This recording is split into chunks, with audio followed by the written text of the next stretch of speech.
Hi friends, GR ಚಾನಲ್ಗೆ ನಿಮ್ಮೆಲ್ಲರಿಗೂ ಮತ್ತೊಮ್ಮೆ ಸ್ವಾಗತ.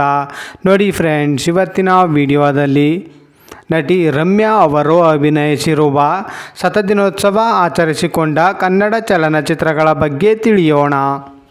ಅದಕ್ಕೂ ಮುಂಚೆ ನೀವೇನಾದರೂ ನಮ್ಮ ಚಾನಲ್ನ ಸಬ್ಸ್ಕ್ರೈಬ್ ಮಾಡ್ಕೊಳ್ದೆ ವಿಡಿಯೋ ನೋಡ್ತಾ ಇದ್ದರೆ ದಯವಿಟ್ಟು ಈ ಕೂಡಲೇ ಸಬ್ಸ್ಕ್ರೈಬ್ ಮಾಡ್ಕೊಳ್ಳಿ. ಹಾಗೆ ಪಕ್ಕದಲ್ಲಿ ಬರೋ ಬೆಲ್ ಐಕನ್ ಕೂಡ ಪ್ರೆಸ್ ಮಾಡಿ.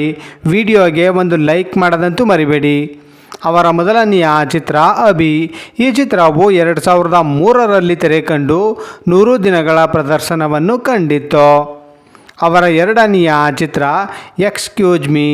ಈ ಚಿತ್ರವು 2003ರಲ್ಲಿ ತೆರೆ ಕಂಡು 175 ದಿನಗಳ ಪ್ರದರ್ಶನವನ್ನು ಕಂಡಿತ್ತು. ಅವರ ಮೂರನೆಯ ಚಿತ್ರ ಆಕಾಶ್. ಈ ಚಿತ್ರವು 2005ರಲ್ಲಿ ತೆರೆ ಕಂಡು 175 ದಿನಗಳ ಪ್ರದರ್ಶನವನ್ನು ಕಂಡಿತು. ಅವರ ನಾಲ್ಕನೆಯ ಚಿತ್ರ ಗೌರಮ್ಮ. ಈ ಚಿತ್ರವು 2005ರಲ್ಲಿ ತೆರೆ ಕಂಡು 100 ದಿನಗಳ ಪ್ರದರ್ಶನವನ್ನು ಕಂಡಿತ್ತು. ಅವರ ಐದನೆಯ ಚಿತ್ರ ಅಮೃತಧಾರೆ.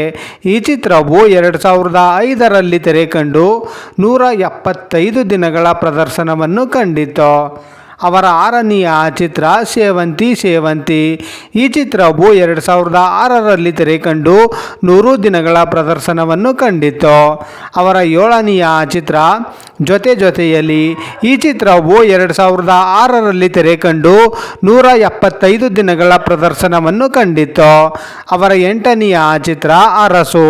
ಈ ಚಿತ್ರವು 2007ರಲ್ಲಿ ತೆರೆ ಕಂಡು 100 ದಿನಗಳ ಪ್ರದರ್ಶನವನ್ನು ಕಂಡಿತ್ತು. ಅವರ ಒಂಬತ್ತನೆಯ ಚಿತ್ರ ಮುಸ್ಸಂಜೆ ಮಾತು. ಈ ಚಿತ್ರವು 2008ರಲ್ಲಿ ತೆರೆ ಕಂಡು 100 ದಿನಗಳ ಪ್ರದರ್ಶನವನ್ನು ಕಂಡಿತ್ತು. ಅವರ ಹತ್ತನೆಯ ಚಿತ್ರ ಸಂಜು ವೆಡ್ಸ್ ಗೀತಾ. ಈ ಚಿತ್ರವು 2011ರಲ್ಲಿ ತೆರೆ ಕಂಡು 175 ದಿನಗಳ ಪ್ರದರ್ಶನವನ್ನು ಕಂಡಿತ್ತು. ಅವರ 11ನೆಯ ಚಿತ್ರ ಜಾನಿ. ಈ ಚಿತ್ರವು 2011ರಲ್ಲಿ ತೆರೆ ಕಂಡು 100 ದಿನಗಳ ಪ್ರದರ್ಶನವನ್ನು ಕಂಡಿತ್ತು. ನೋಡಿದ್ರಲ್ಲ ಫ್ರೆಂಡ್ಸ್, ನಟಿ ರಮ್ಯಾ ಅವರು ಅಭಿನಯಿಸಿರುವ ಶತದಿನೋತ್ಸವ ಆಚರಿಸಿಕೊಂಡ ಕನ್ನಡ ಚಲನಚಿತ್ರಗಳ ಬಗ್ಗೆ ತಿಳ್ಕೊಂಡ್ರಲ್ಲ. ಈ ವಿಡಿಯೋ ಇಷ್ಟ ಆದಲ್ಲಿ ಲೈಕ್ ಮಾಡಿ, ಶೇರ್ ಮಾಡಿ, ಕಮೆಂಟ್ ಮಾಡಿ. ಹಾಗೆ ಯಾರ್ಯಾರೆಲ್ಲ ನಮ್ಮ ಚಾನಲ್ನ ಸಬ್ಸ್ಕ್ರೈಬ್ ಮಾಡ್ಕೊಳ್ಳದೆ ವಿಡಿಯೋ ನೋಡ್ತಾ ಇದ್ದೀರಾ ಅವರೆಲ್ಲರೂ ಕೂಡ ಈ ಕೂಡಲೇ ಸಬ್ಸ್ಕ್ರೈಬ್ ಮಾಡ್ಕೊಳ್ಳಿ. ಹಾಗೆ ಪಕ್ಕದಲ್ಲಿ ಬರೋ ಬೆಲ್ ಐಕನ್ ಕೂಡ ಪ್ರೆಸ್ ಮಾಡಿ.